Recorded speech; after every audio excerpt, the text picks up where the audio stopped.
Spektabilis, liebe Kolleginnen und Kollegen, liebe Studierende, sehr geehrte Damen und Herren von außerhalb der Universität, lieber Herr Barners.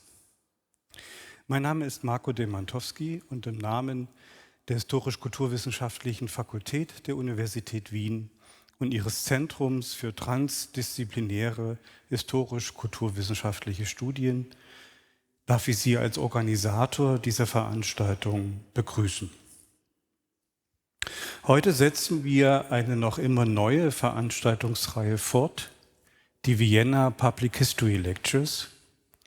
Sie tragen diesen englischsprachigen Titel, weil ihre Publikation am Ende zweisprachig erfolgen wird.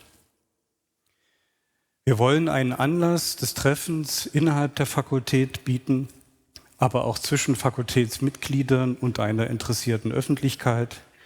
Wir wollen aber auch einen Impuls in den internationalen Diskurs über den kulturellen Umgang mit Geschichte senden.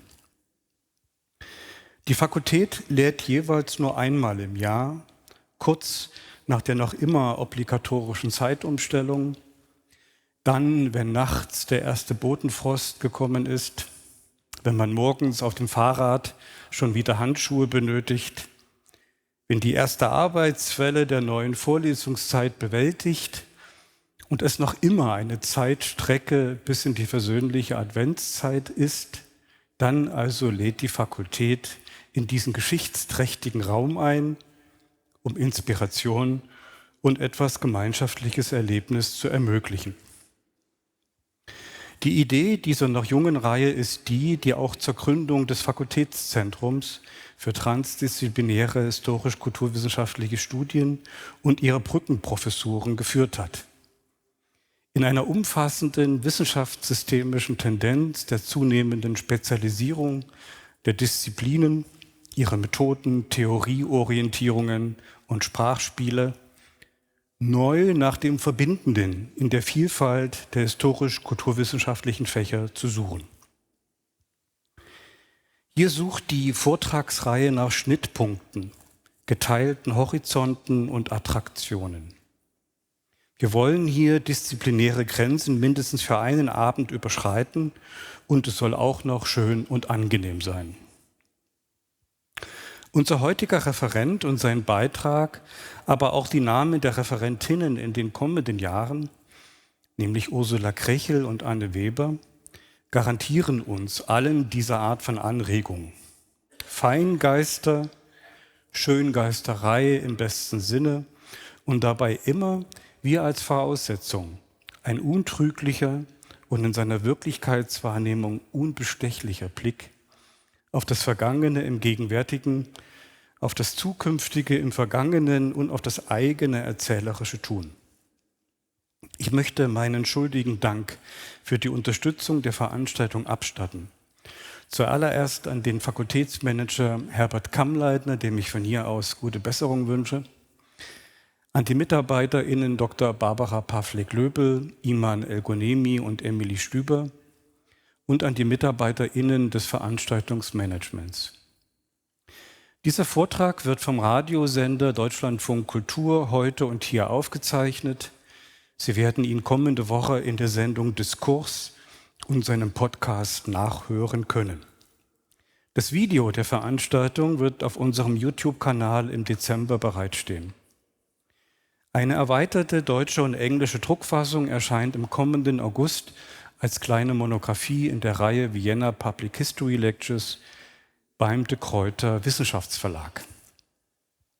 Ein Exemplar der monographischen Publikation der letztjährigen Veranstaltung unseres Gastes Valentin Gröbner, die unter dem Titel Zeitverschluss Museum als Panikraum erschienen ist, können Sie nach der Veranstaltung dort in der Ecke am Büchertisch des De Gruyter Verlages begutachten. Sehr gern übergebe ich jetzt das Wort an die Dekanin der Historisch-Kulturwissenschaftlichen Fakultät, Frau Professorin Dr. Christina Luther. Spektabilis.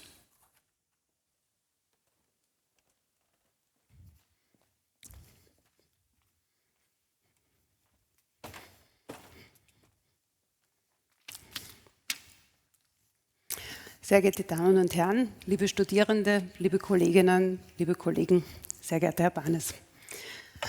Ich darf Sie ganz herzlich im Namen der Fakultät willkommen heißen zur zweiten Vienna Public History Lecture im großen Festsaal der Universität Wien. Vor einem Jahr hat an dieser Stelle der Mediävist Valentin Gröbner den Reigen dieser Vorlesungen mit einem Vortrag über Geschichtsbilder, über Geschichten in Bildern und Bilder von Geschichte eröffnet.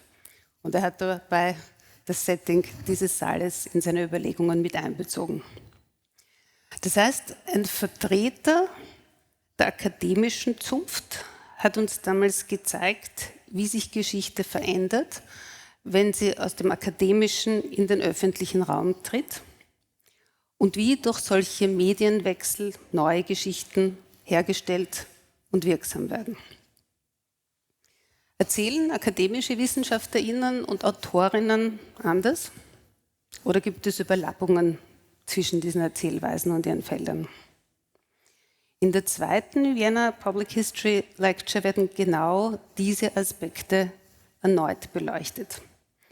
Mit Patrick Barnes von einem, der sich keinem dieser Felder eindeutig zuordnen lässt. Denn die immer noch neue Vortragsreihe lädt Grenzgängerinnen und Grenzgänger zwischen Forschung, Wissenschaft und Literatur zum Gespräch ein. Und sie richtet sich damit auch explizit an unterschiedliche Publikumsgruppen. Daran müssen wir, glaube ich, noch ein bisschen arbeiten, soweit ich das sehe, wenn ich in den Raum blicke. Die sogenannte Brückenprofessur Public History an unserem Fakultätszentrum für transdisziplinäre Studien möchte also ein Gesprächsforum mit Persönlichkeiten eröffnen, die in Wort und Schrift dafür sensibilisieren, wie einerseits alltäglich und andererseits bedeutsam Geschichten über und Bilder von Geschichte in unser aller Leben in Architektur, in Objekten, in Bildern und in Texten sind und wie sie gleichzeitig darin oft unbemerkt wirken. Damit sind gleichzeitig im Wesentlichen alle zentralen Gegenstände, Fachgegenstände der Institute unserer Fakultät angesprochen. Das inter- und transdisziplinär agierende Fakultätszentrum liegt ganz bewusst zwischen diesen Instituten und damit zwischen den Fächergrenzen, quer zu den Fächergrenzen, innerhalb derer diese Gegenstände bearbeitet werden. Und die Vortragsreihe nimmt sich vor, die disziplinären Grenzen der historisch-kulturwissenschaftlichen Fächergruppe nach innen und nach außen zu überwinden. Instituts- und Fakultätsgrenzen, solche zwischen Universität und Museen, Ausstellungen, anderen öffentlichen Orten, zwischen Wissenschaften und Medien. Sie will also im Wortsinn transdisziplinär sein, im Sinn von unangepasst. Unangepasstes Denken bieten und zugleich mit den Problemhorizonten unserer Gegenwart verbunden sein.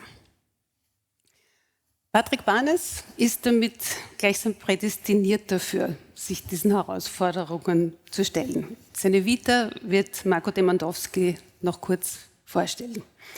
Hier nur so viel.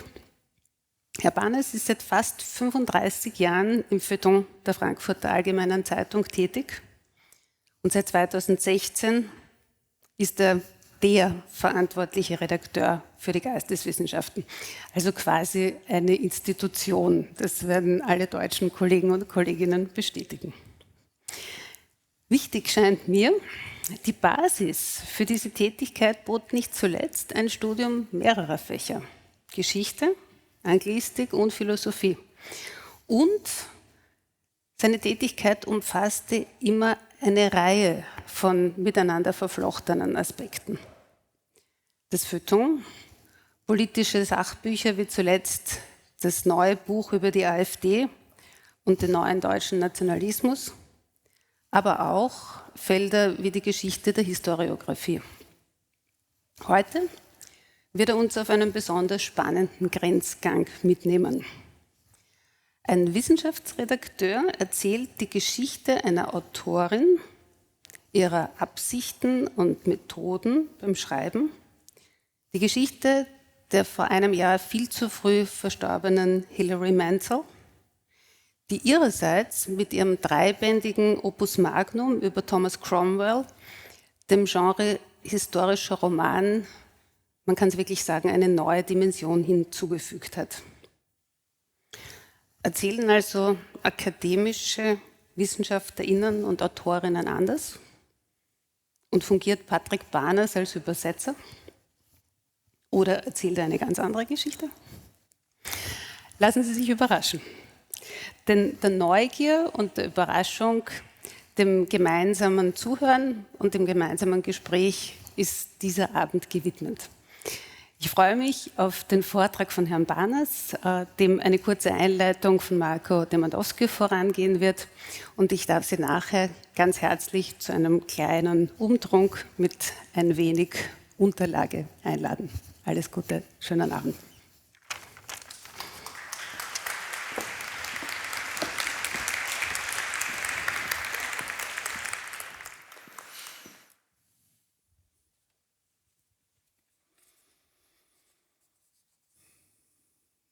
Wasser ist eine schwere Luft, sinniert Johann Gottfried Herder im Juli 1769 nach seiner Seereise in Nantes.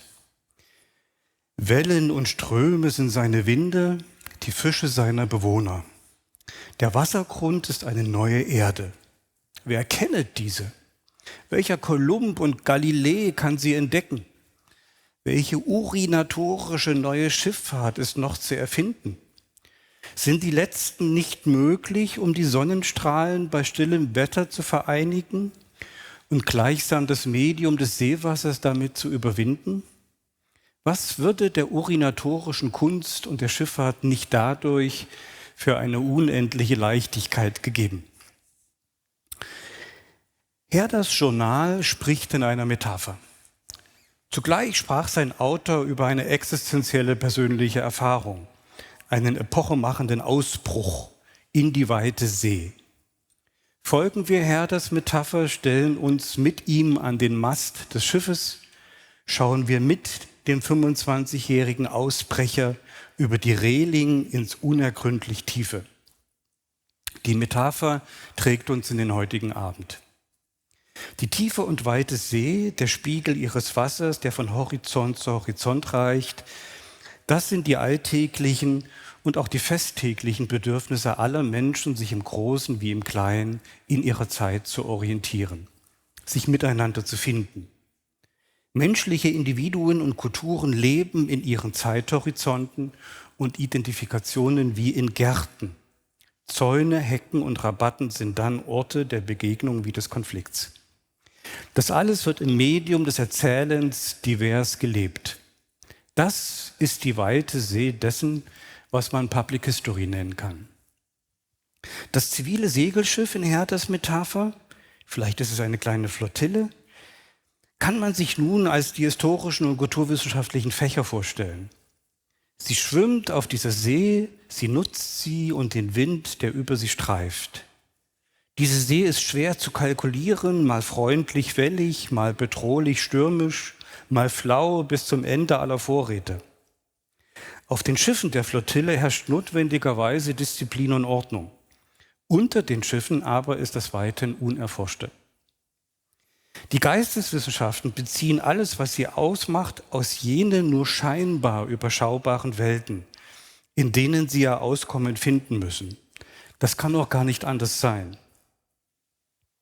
Diese Welten sind so übersichtig und undurchdringlich wie ein Meeresspiegel. Aber was wissen die Akteure dieser Geisteswissenschaften eigentlich über diese See? Herder imaginierte eine neue urinatorische Wissenschaft, eine Wissenschaft des Tauchens. Die Nautik als Wissenschaft der Schifffahrt bedarf der Urinatorik, um durch ein neues, informiertes Selbstbewusstsein der See nicht mehr nur ausgeliefert zu sein. Der im Himmel des Meisterdenkens weilende Hans Blumenberg wird nach dieser Seemetapher auf uns aufmerksam geworden sein Sein Geist habe ich beschworen, und solche Gegenwarten von Geistern sind ein Thema mitten aus den Cromwell-Romanen Hilary Mantels, über die Patrick Barners heute sprechen wird. Unser Gast hat sich für uns den herderschen Taucheranzug übergestreift. Historische Romane sind nach wie vor die Brutkästen unserer sowohl umschwirrenden als auch uns durchflutenden Erzählungen. Ihre Ideen wandern durch alle Medien. Historische Romane sind deshalb kulturelle Tiefsee. Und heute hören wir einen Erkundungsbericht. Das Geheimnis des Erfolgs von Hilary Mantel wird Patrick Barners lüften. Ich möchte eine vorsichtige Vermutung äußern. Durch die Cromwell-Romane Mantels geistert immer mal wieder ein Maître Giulio, der in den Diensten des französischen Königs eine Maschine zu bauen unternommen hat, die das komplette Weltwissen in Handumdrehen verfügbar machen soll. Dem Thomas Cromwell Mantels ist es sofort klar, was dies für die Ausübung von politischer Macht bedeuten würde. Cromwell kann diese Maschine im Roman nicht erwerben, sie bleibt ihm fern und nur ein Wunsch. Und dieses anscheinend kleinere Scheitern deutet auf sein größeres hin. Am Ende sind die Bedingungen seines Erfolges in der Welt, seines unglaublichen gesellschaftlichen Aufstiegs, nicht mehr ausreichend gegenüber der Komplexität des Geschehens und der Interessen, und das führt zu seinem schließlichen Fall. Hilary Mantel verarbeitet in der Figur des Maître Giulio die historische Person des Giulio Camillo del Minio aus dem Friaul, ein Inbegriff der Renaissancewissenschaften, der unter anderem Zeitgenosse Machiavellis um die ungeheure Macht wusste, die aus der Abrufbarmachung alles verfügbaren Wissens rührte. Seine Idee des Gedächtnistheaters bringt den Besucher auf die Bühne und macht die Zuschauer zu räumlich vernetzten Symbolen einer Hierarchie von kognitiven Systemen. Wer dieses Theater betritt, so Camillo, steht nicht nur auf den schwankenden Planken einer Bühne, er oder sie blickt zugleich in beliebige Tiefen unserer Welt. Unser heutiger Gast, Patrick Barners, seit 1988 in unterschiedlichen Funktionen im Feuilleton der Frankfurter Allgemeinen Zeitung tätig und zugleich Autor mehrerer gesellschafts- und geschichtspolitischer Bücher, erschien mir manchmal in der Reihe von Jahren, die ich seine Texte verfolge, als jemand, der anders als Thomas Cromwell mit Maître Giulio ins Geschäft gekommen sein könnte. Ich bin sehr froh und stolz, ihn heute auf diese Kanzel des großen Festsaals der Universität Wien einladen zu dürfen.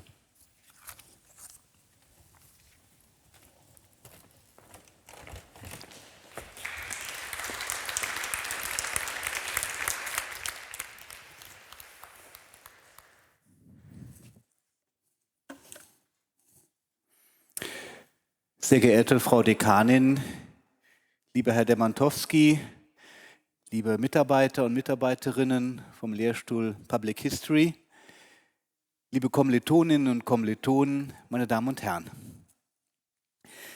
Die Loci Communes Rerum Theologicarum oder Gemeinplätze von theologischen Angelegenheiten, die Philipp Melanchthon 1521 in Basel drucken ließ, sind als erste lutherische Dogmatik in die Literaturgeschichte eingegangen.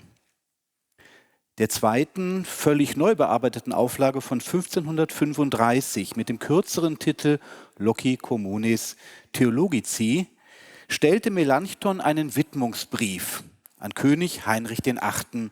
Von England voran. In Bring Up the Bodies, dem zweiten Band von Hilary Mantels Romantrilogie über Thomas Cromwell, spricht Eustache Chapuis, der Botschafter Kaiser Karls V. am englischen Hof, Heinrichs ersten Minister auf diese literarische Gabe aus Deutschland an. Cromwell hat Chapuis soeben versichert, dass die Verhandlungen englischer Gesandter mit den deutschen protestantischen Fürsten nach dem Willen des Königs nicht zu einer Modifikation der Form der Messe führen werden.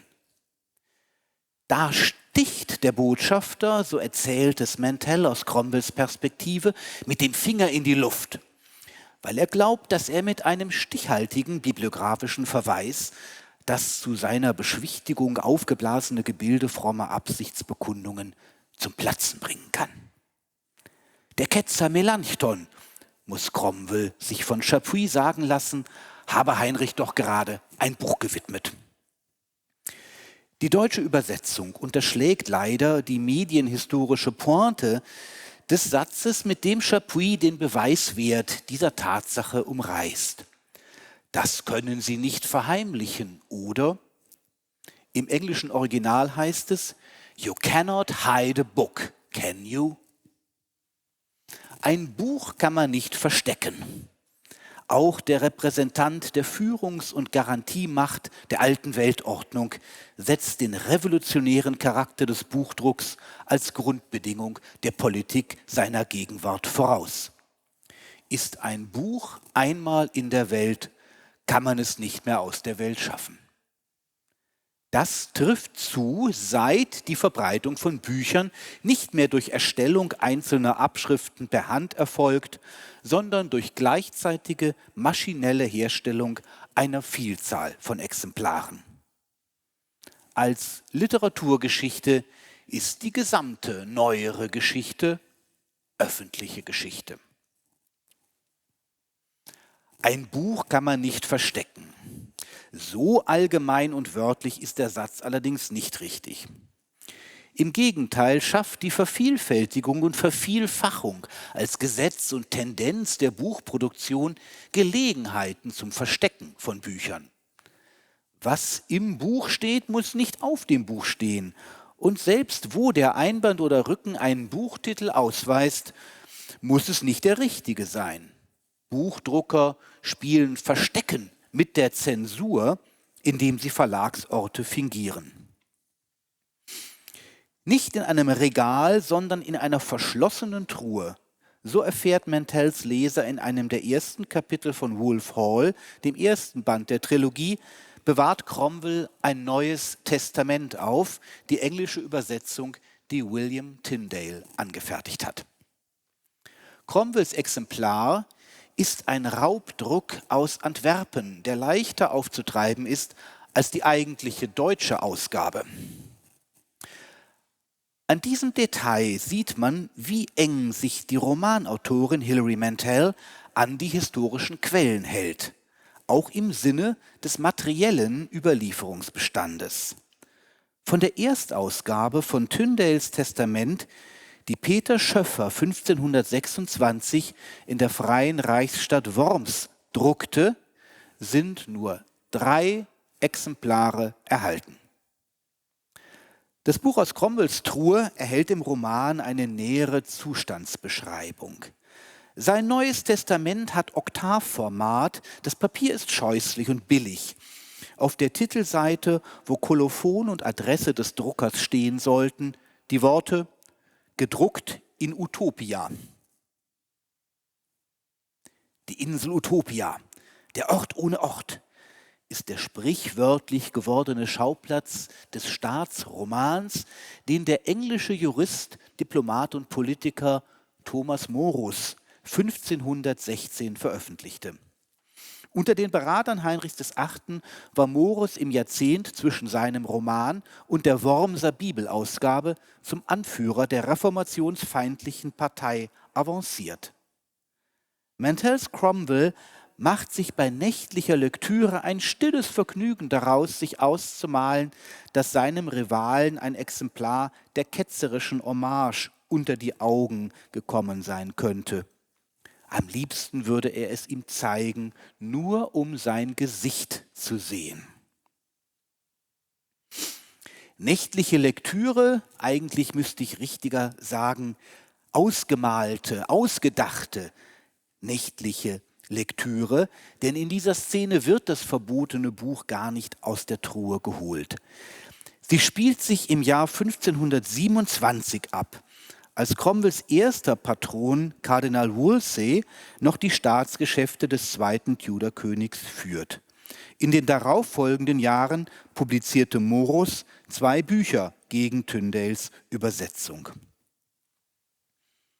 Der Anlass für die Betrachtung dieses Buches ist in dieser Szene der Eingang eines weiteren neuen Buches in Cromwells Haushalt, eines Buches aus Deutschland. Fast hätte Cromwells Ehefrau Elizabeth den Paketboten wieder fortgeschickt, weil das Buch als etwas anderes deklariert war. Es handelt sich um eine in deutscher Sprache abgefasste Antwort auf die Assertio Septem Sacramentorum, eine 1521 unter dem Namen Heinrichs VIII. Veröffentlichte, Papst Leo X. gewidmete Abhandlung gegen die Sakramentenlehre Martin Luthers, die der Papst mit der Verleihung des Titels Verteidiger des Glaubens an den königlichen Verfasser honorierte. Als Ghostwriter soll Heinrich Thomas Morus gedient haben.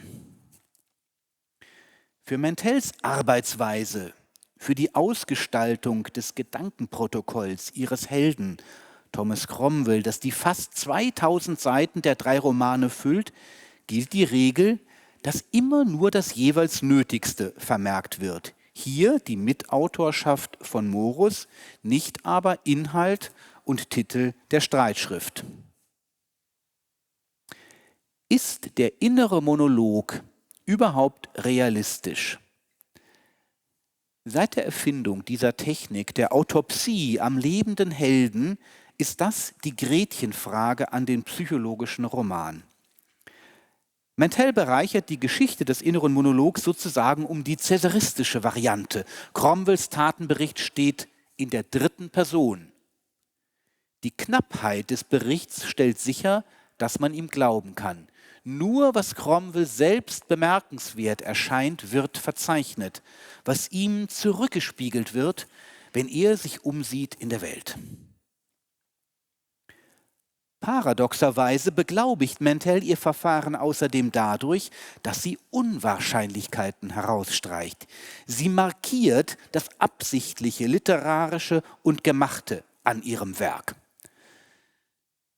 So ist die Sprache im Vokabular wie im Duktus anachronistisch, durchsetzt mit heutigem englischen und sogar amerikanischen Slang. Die Innenwelt, in die der Leser hineingezogen wird, muss allein durch ihre innere Stimmigkeit den Eindruck einer wirklichen Welt erwecken. So viel kann man über Mentels Cromwell sagen.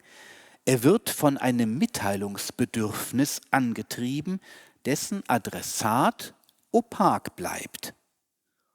Vom Leser der Romane kann deren Held natürlich noch nichts wissen, sodass der Leser sich den Leser als eine Art blinden Spiegel vorstellen wird, als anonyme Instanz, die den Raum des Gewissens einnimmt.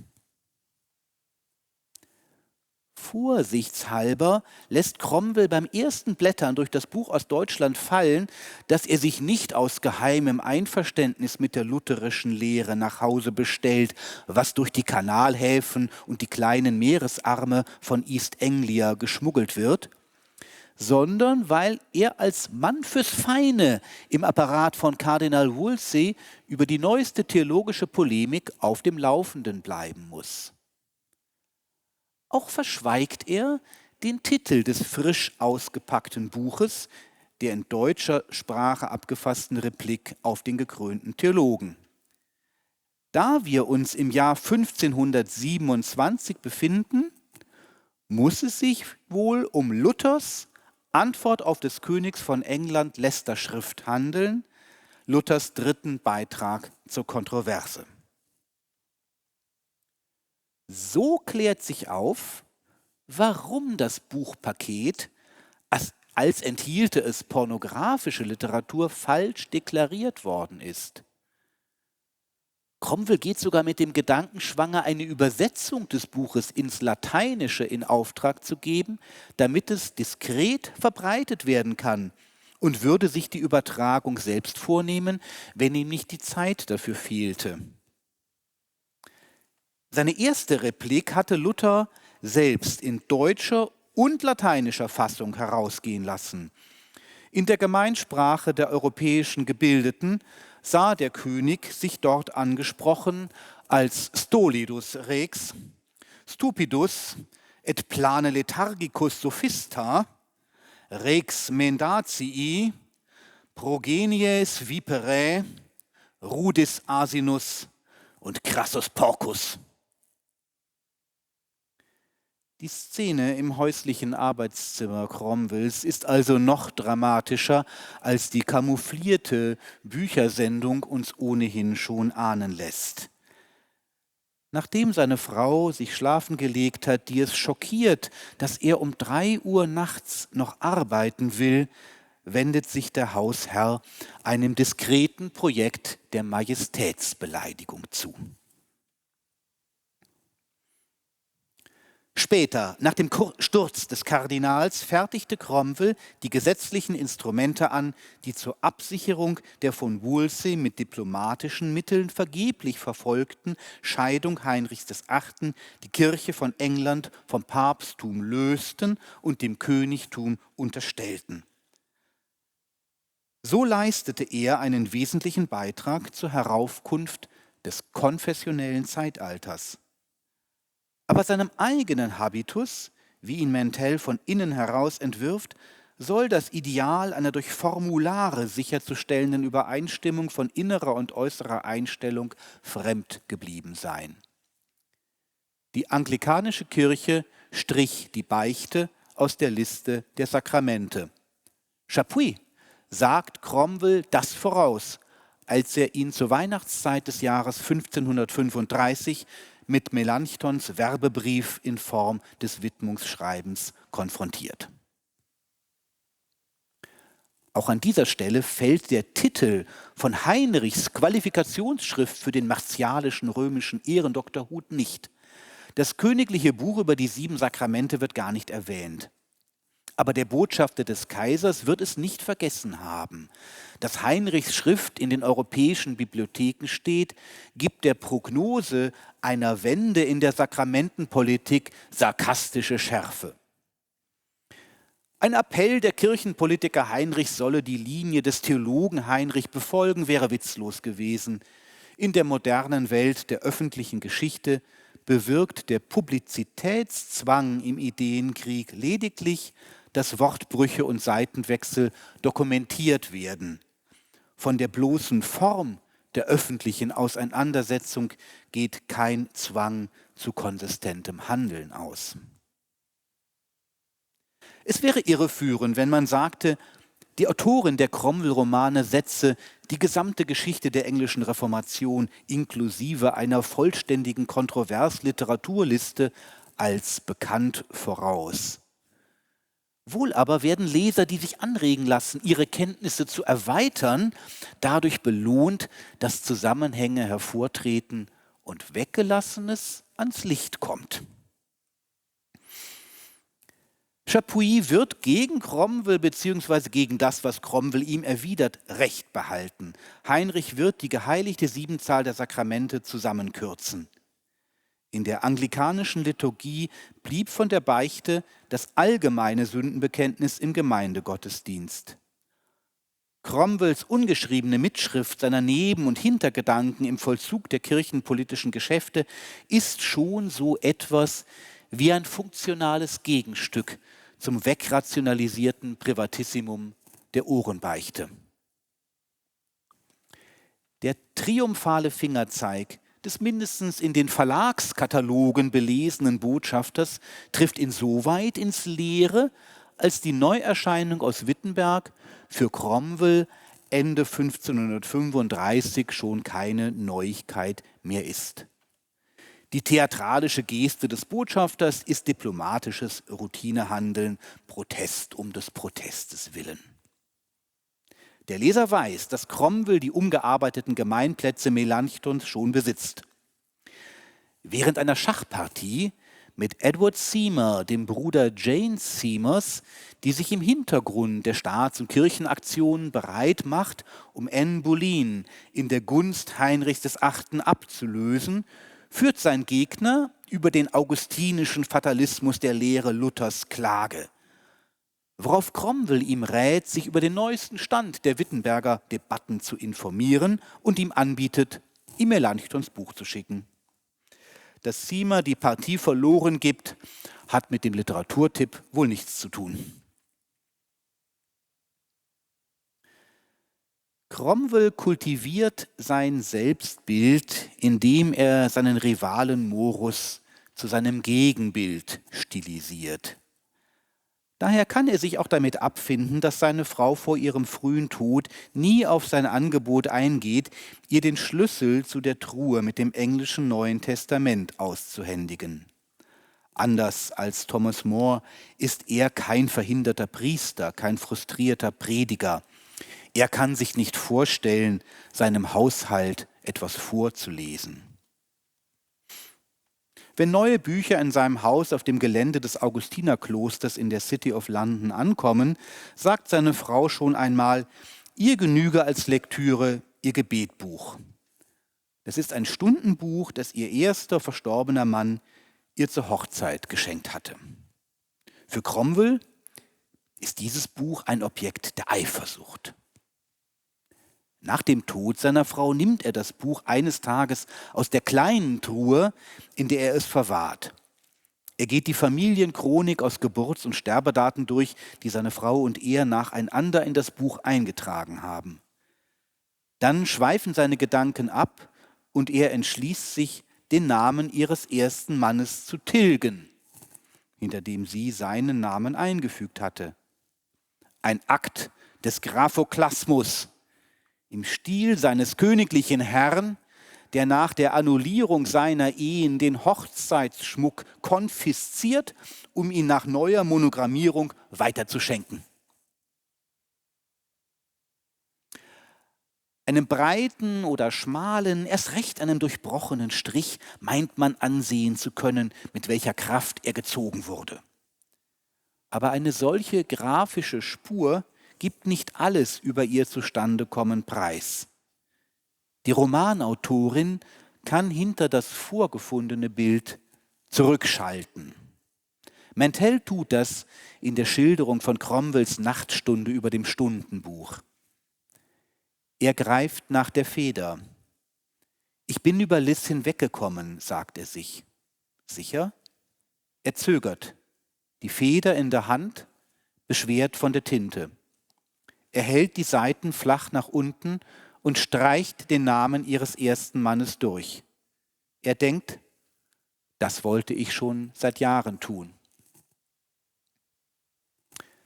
Dieselbe unwillkürliche Geste, das Innehalten vor dem Federstrich, lässt Mantell Cromwell vollführen, als er 1532 das wichtigste Verfassungsgesetz der englischen Reformation aufsetzt, den Act of Restraint in Appeals, der den Rechtsweg zum Papst abschneidet. Er zögert, seine Feder schwebt in der Luft. Er schreibt, dieses Königreich England ist ein Imperium. Für den englischen König reklamiert das Gesetz eine kaisergleiche Stellung, Gleichrangigkeit mit dem Dienstherrn von Eustache-Chapuis. Der Text des Gesetzes behauptet, dass damit nur die seit jeher bestehende Rechtsstellung von König und Königreich bekräftigt werde. Im Schweben der Feder kommt vielleicht das reflexhafte Wissen des Juristen Cromwell zum Ausdruck, dass sich auch die Gegenansicht begründen lässt, wonach mit diesem Akt die Geschichte Englands durchgestrichen wird. Erzählhaltung und Erzählstoff der Trilogie ergeben eine Art insulares Modell der Subjektivität. Das unausgesprochene Grundgesetz der Romane lautet: Dieser Mensch Cromwell ist eine Welt. Cromwell ist der Gegenstand der Erzählung, Cromwell ist aber auch der Filter, durch den wir ihn wahrnehmen.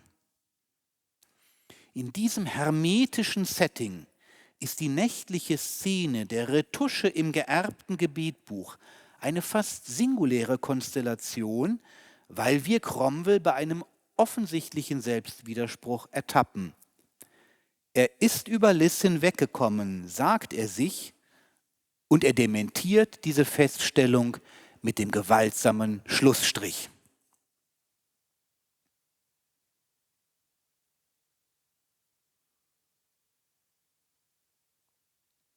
Als er Jahre später das Stundenbuch noch einmal aus der Truhe nimmt, taxiert er es zunächst vergleichend nach dem materiellen Wert.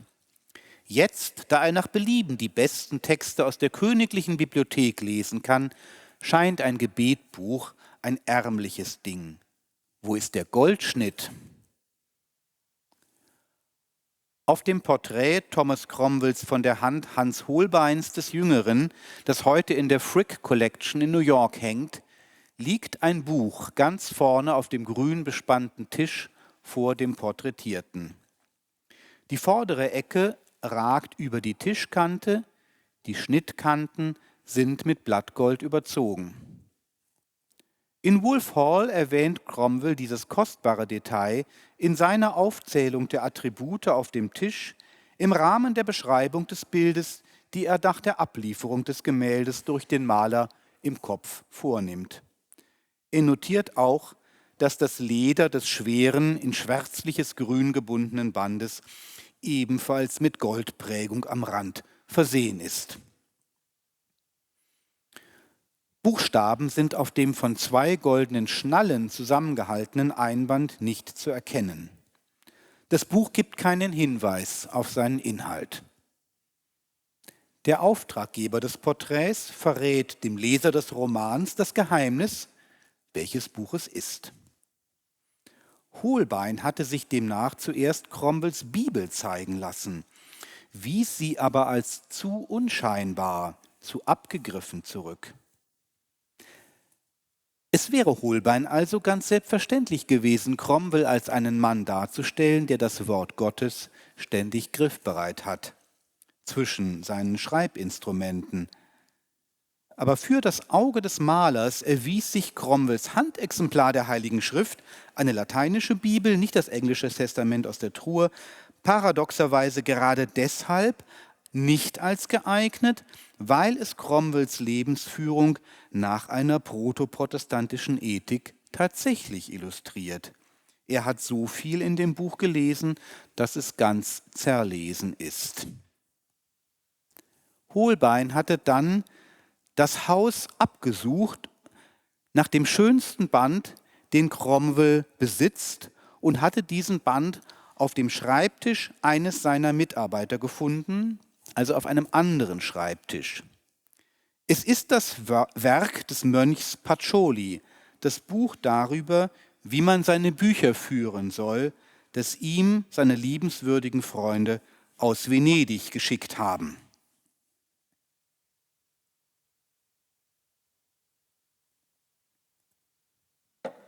Der Franziskaner Luca Pacioli veröffentlichte 1494 eine Enzyklopädie der Mathematik, die Summa de Arithmetica, Geometria, Proportioni et Proportionalita. Sie enthält die erste zusammenhängende Darstellung der Methode der doppelten Buchführung. Das prächtigste Buch in Cromwells Haushalt soll also zugleich das praktischste sein. Falls die Liebenswürdigkeit seiner venezianischen Geschäftsfreunde sich so weit erstreckt hat, dass sie auch den Prachteinband ihres Buchgeschenks in Auftrag gegeben haben, bekommt man eine imposante Vorstellung von seinem Talent für Wertschöpfung durch Netzwerkbildung.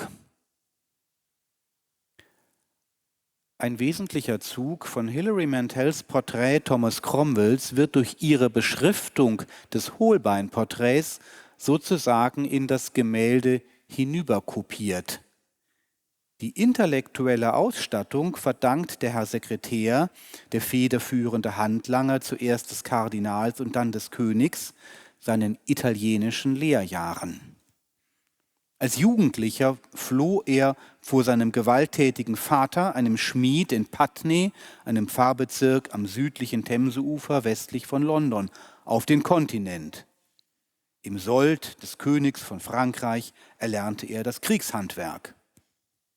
Im Dienst der florentinischen Kaufmannsdynastie Frescobaldi fing er als Küchenjunge an. Er muss sich im Stadtpalast der Kaufherren bemerkbar gemacht haben, denn eines Tages wurde er ins obere Stockwerk gerufen und in einer Ecke des Kontors stand ein Tisch für ihn bereit. Seitdem hängt über jedem Schreibtisch des Aufsteigers ein unsichtbares Bild seines Ersten. Er hatte sich auf seinen Platz gesetzt, eine Feder gespitzt. Ohne eine hohe Schule zu besuchen, machte er sich in Italien kundig in den neuartigen Wissenschaften, die darauf aus waren, Erfahrungstatsachen in eine systematische Ordnung zu bringen, durch ein universell anwendbares Verfahren, die Berechnung. Cromwell ist als Rechenmeister nach England zurückgekehrt. Seine adligen Gegenspieler am Hof bilden sich ein, sie könnten ihn gerade wegen seiner Fachkompetenz klein halten, in den Part des Dienstboten hinabstoßen. Der Herzog von Suffolk, Jugendfreund Heinrichs VIII., knurrt ihn einmal in Gegenwart des Königs und des kaiserlichen Botschafters an. Gehen Sie zurück an Ihren Abakus, Cromwell. Sie sind nur dazu gut, Geld einzutreiben. Die Geschäfte zwischen Staaten sind zu groß für Sie. Suffolk hat keinen Schimmer davon, dass für Cromwell die Vorstellung, sich hinter den Rechenschieber zurückzuziehen, gar keine Demütigung sein kann. In einem früheren Rededuell mit einem Standesgenossen des Herzogs hat Cromwell den Abakus schon einmal wie ein Wappen aufs Feld geführt. Nur, dass er die Rede dann in der mit diesem Emblem geschmückten Form nicht gehalten hat, weil er fürchtete, dass sie den Adressaten überfordern würde. Henry Percy, den Grafen von Northumberland, dessen Familie im Norden Englands so weitläufig begütert ist, dass die Könige ihr seit alters her die Sicherung der Grenze gegen Schottland anvertraut haben, will Cromwell in dieser Wirtshausszene davon überzeugen, dass es unklug für ihn wäre, sich der Vermählung Heinrichs VIII. Mit Anne Boleyn unter Berufung auf ältere Rechte in den Weg zu stellen. Der Sohn des Schmiedes droht dem Uradligen in brachialer Manier, aber viel lieber würde er ihm deutlich machen, welche Macht hinter seiner Drohung steht.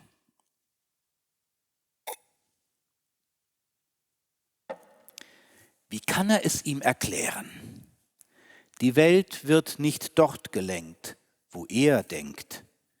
Nicht in seinen Grenzfestungen, nicht einmal in Whitehall.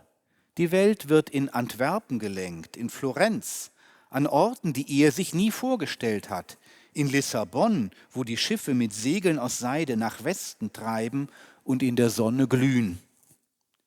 Nicht auf Burgmauern, sondern in Kontoren, nicht durch das Hornsignal, sondern durch das Klicken des Abakus. Nicht durch das Knirschen und Knacken im Mechanismus der Kanone, sondern durch das Kratzen der Feder auf dem Schuldschein, der die Kanone und den Waffenschmied und das Pulver und die Munition bezahlt. In diesem imaginären Vortrag entfaltet Cromwell das Panorama einer säkularen Machtverschiebung, die man am einfachsten auf den Begriff einer frühen Globalisierung bringen kann. Mit den Festungen der Percys im Grenzland gerät alles Feste ins Rutschen, weil Handlungsfähigkeit auf eine Liquidität angewiesen ist, die Grenzen unterspült. Ein Primat der Wirtschaft vor der Politik setzt sich durch, Macht diffundiert und wird wieder konzentriert durch Verlängerung und Verknüpfung der Interdependenzketten. Technischer Fortschritt erweitert und definiert die Handlungsspielräume. Dieses bewegte Bild der Geschichte hat eine materialistische Basis und eine idealistische Tendenz. Die direkte körperliche Gewalt wird abgelöst oder wenigstens relativiert durch die indirekte Gewalt des Geldes, die Dispositionen des Kredits. Cromwells hingeworfene Erklärung, wie die Welt regiert wird, ist rhetorisch eine Tour de force. Vor dem Auge des Lesers wird eine Karte Europas entrollt, sodass er das Weltgeschehen aus der Vogelperspektive betrachtet. Gleichzeitig wird er ganz nah herangeholt, wird eine unmittelbare sinnliche Evidenz der Weltveränderung beschworen. Es ist das Gehör, das angesprochen wird. Wir sollen die Ohren spitzen. Eine stille Revolution ist in Gang und wer sie überhört, wird zu ihren Verlierern gehören. Wie Harry Percy, jämmerliche Verkörperung adligen Bombasts. Vom Lauten wendet sich die Aufmerksamkeit dem Leisen zu, im Zuge der Verfeinerung der Weltwahrnehmung. Der Knall, den die Kanone macht, wenn man sie abfeuert, ist ein sekundärer Effekt. Wie gut das Geschütz eingestellt ist, muss man dem Knacken beim Einlegen der Kugel ablesen. In Cromwells kleiner Weltgeschichte der akustischen Epochensignale klingt aber sogar das Knirschen im Kanonenrohr, dessen Mechanismus selbst ein Resultat des technischen Fortschritts ist, schon wieder altertümlich, neben den Geräuschen regulärer Geschäftstätigkeit der Schatzkanzler und Buchhalter, dem Klicken der Perlen auf den Stangen des Abakus und dem Kratzen der Feder. Percy und Cromwell treten sich gegenüber als Vertreter zweier Zeiten und der mit diesen Zeiten verbundenen Denkformen und Sozialordnungen, des Mittelalters und der Neuzeit, des Feudalismus und des Kapitalismus oder Fiskalismus. Diese Verkörperung von Epochengegensätzen in Figurenpaaren ist ein Kunstmittel des historischen Romans seit der Erfindung der Gattung durch Walter Scott. Das Besondere an Mantels Cromwell ist, dass er nicht bloß in einem geschichtsphilosophischen Schema agiert, sondern dieses Schema als Programm seinen Handlungen zugrunde legt oder wenigstens in seinen Rechtfertigungen vor sich selbst. Er vertritt eine Philosophie der Weltveränderung durch wissenschaftlich informiertes, von kirchlicher Aufsicht befreites Handeln, wie sie in dieser Geschlossenheit, in ideologischer Gestalt erst im 18. und 19. Jahrhundert ausformuliert worden ist. Wie in der Wortwahl befleißigt sich Mantel auch beim Bestücken von Cromwells geistigem Baukasten einer Technik des absichtlichen Anachronismus.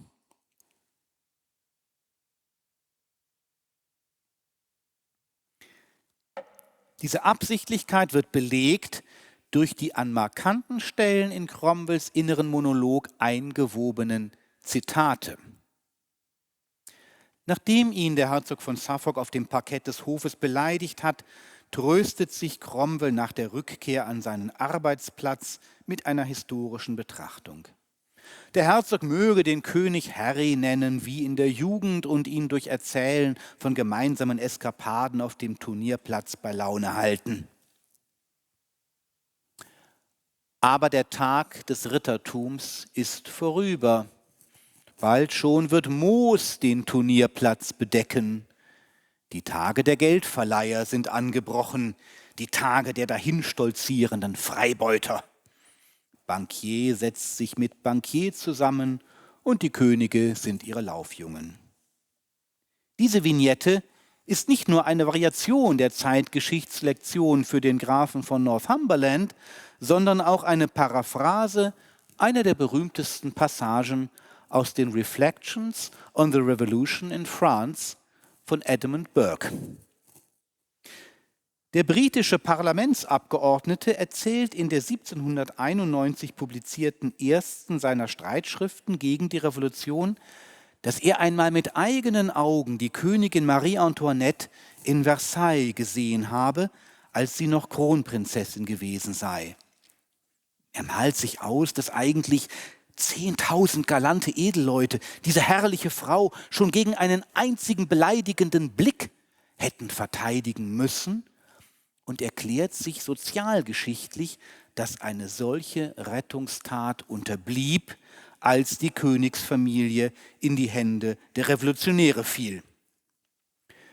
In der Übersetzung von Friedrich Gentz: Aber die Zeiten der Rittersitte sind dahin.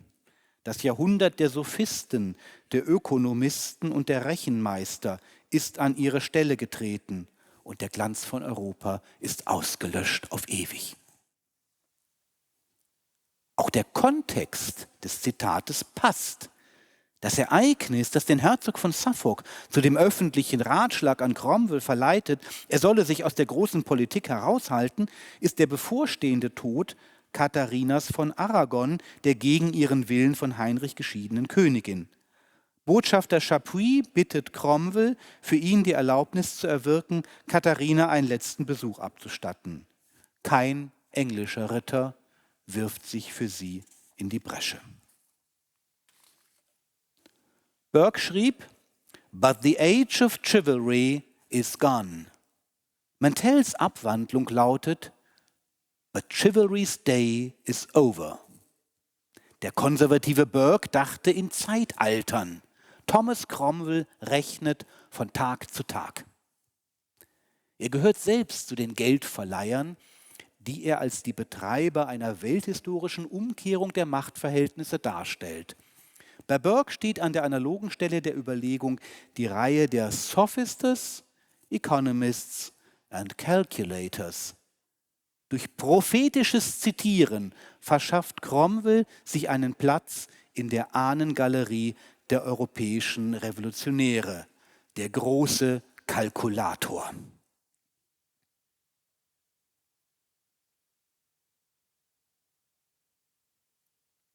Neben dem Buch liegen vor Cromwell auf dem Tisch in Holbeins Porträt einige beschriebene Blätter Papier, ein Säckchen mit seinem Siegel, eine Schere und natürlich eine Feder. Ein weiteres von Holbein nicht gemaltes Attribut wird von den Betrachtern ergänzt: ein Messer. Cromwell selbst sagt vor dem Gemälde, er sehe ja aus wie ein Mörder. Und sein eigener Sohn Gregory fragt ihn, ob er das denn nicht gewusst habe. Die Rechenkunst, die Ordnung in die Bücher oder die Sternbilder bringt, ist nur die eine Form der italienischen Wissenschaft, die Cromwell nach England importiert. Die andere Seite ist ein politisches Kalkül, das alle moralischen Faktoren herauskürzt. Eine doppelte Buchführung im Sinne der systematischen Trennung von öffentlichen Prinzipien und geheimen Absichten. Cromwell wird für einen Adepten Niccolò Machiavellis gehalten. Tatsächlich besitzt er eine Ausgabe von Machiavellis Abhandlung vom Fürsten, ein Buch, das man am besten gut versteckt. Es ist eine lateinische Ausgabe, die schlampig gedruckt wurde in Neapel und die anscheinend durch viele Hände gegangen ist. Obwohl sein Exemplar offenbar schon so viele Leser gefunden hat, glaubt er, nichts daraus gelernt zu haben. Einmal sieht ihn jemand bei der Lektüre und fragt ihn, was denn in diesem kleinen Buch stehe. Er antwortet, ein paar Aphorismen, ein paar Binsenweisheiten, nichts, was wir nicht vorher wussten. Durchgelesen hat er es in der Quarantäne nach dem Krankheitstod seiner Frau. Daran erinnert er sich einige Jahre später, als das Buch gerade anfängt, so viel Staub in der Welt aufzuwirbeln, obwohl mehr darüber geredet wird, als dass die Leute es tatsächlich lesen. Ein typischer Sachbuchbestseller also. Als wollte er die Vergabe von einem Stern in einer Amazon-Rezension begründen, vermerkt er, Machiavellis Buch bestehe aus nichts als Abstraktionen, Tugendangst und kleinen, besonderen Momenten unmoralischen Gebarens und dürftiger Berechnungen. Und er gestattet sich ein Gedankenspiel, das ihm vor einem Werk Holbeins nicht einfiele.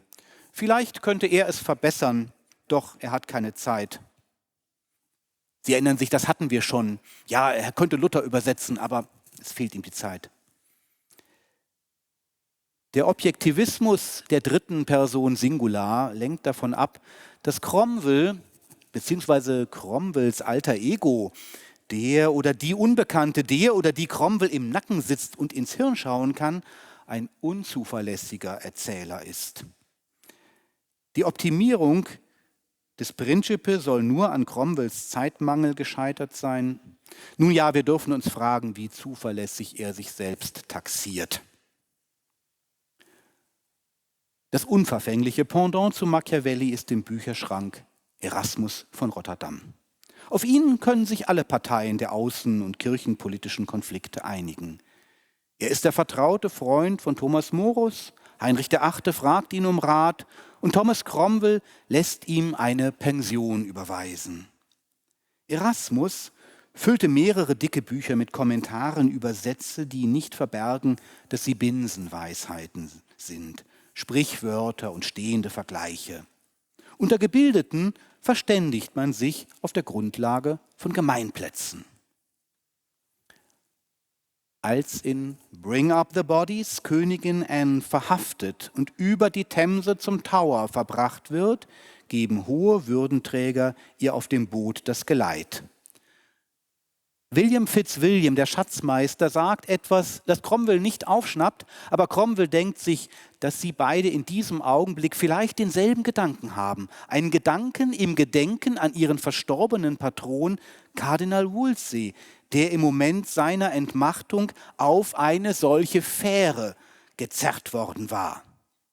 Jetzt erfährt Anne Boleyn, wie es ist, aus seinem Haus geworfen und auf den Fluss gebracht zu werden. Mit jedem Eintauchen der Ruder schwindet das Leben ein Stück mehr dahin. Auch an dieser Stelle ist die deutsche Übersetzung leider ungenau. Your whole life receding with every stroke of the oars.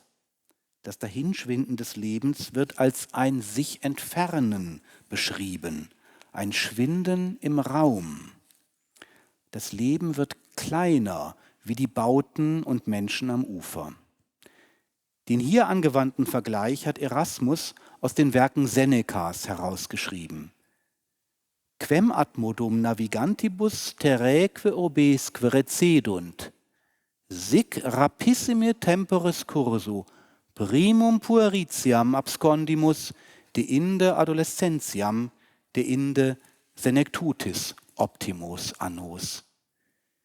Wie sich von den Seefahrern sowohl die Länder als auch die Städte entfernen, so wird uns im Lauf der reißenden Zeit zuerst die Kindheit unsichtbar, dann die Jugend, schließlich die beste Zeit des Alters.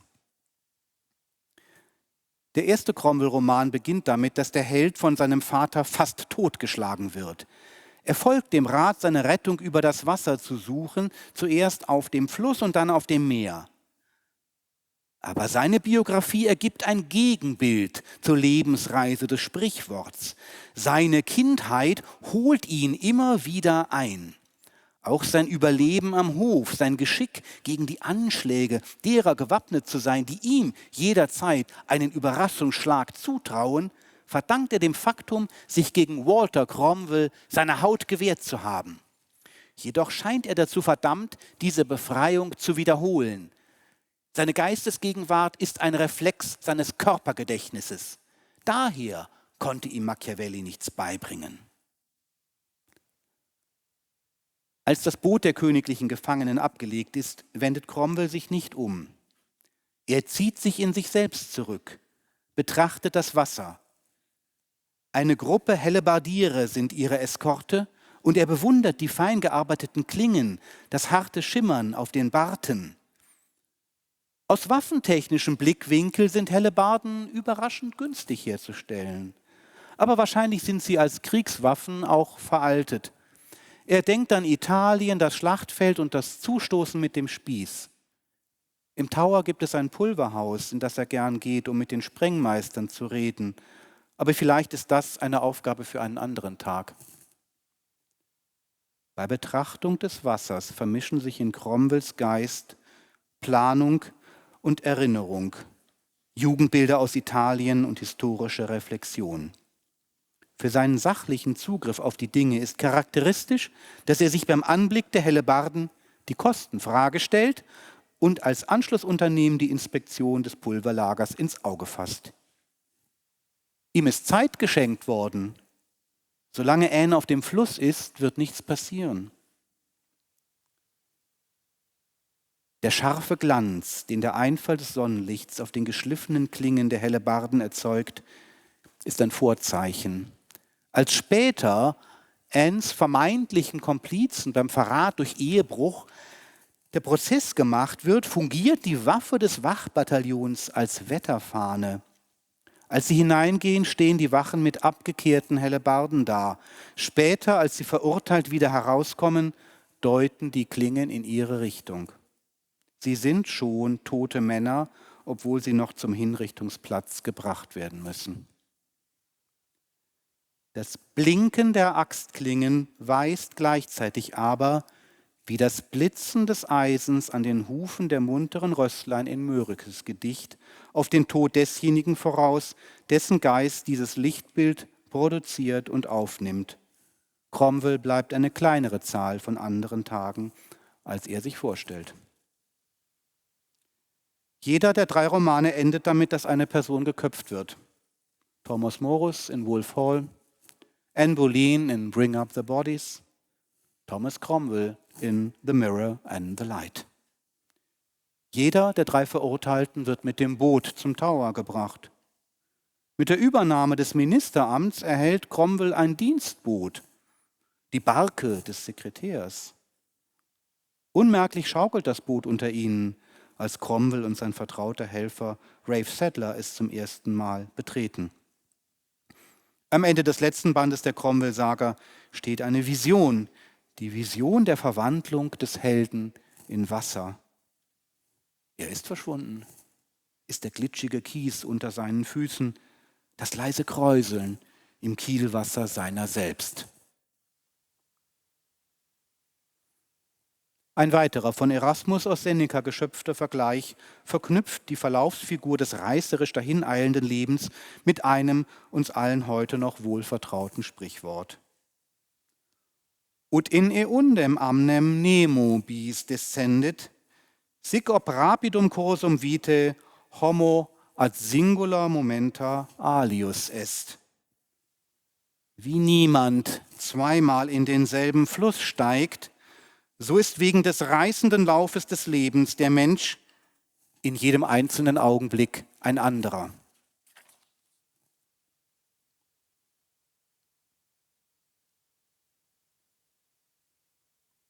Was ist der vielbewunderte Trick Hilary Mantels? Worin besteht der Realitätseffekt der Cromwell-Story? Das Gefühl, Zeuge der Geschichte zu sein, während sie gerade geschieht. Und Thomas Cromwell so nahe zu kommen, wie noch nie einem Menschen aus einem Geschichtsbuch, entsteht im Leser, weil die Erzählinstanz ein Intellekt ist, der jederzeit die ganze sinnliche Welt in sich aufnehmen möchte. Nur im Moment bekommt man die Zeit zu fassen. Das sicherste historische Wissen ist das Gefühl des unausweichlichen Übergangs.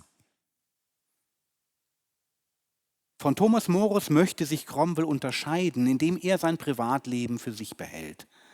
Aber dieser Triumph über den Widersacher ist ihm nicht vergönnt.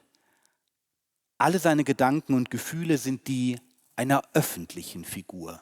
Seine Person besteht aus der Rückwirkung ihrer Wirkung auf andere. Im Selbstgespräch des Romans ist er gleichzeitig Hauptdarsteller, Regisseur und Publikum eines Privattheaters, das wie eine Privatsprache nach Wittgenstein ein Ding der Unmöglichkeit sein muss.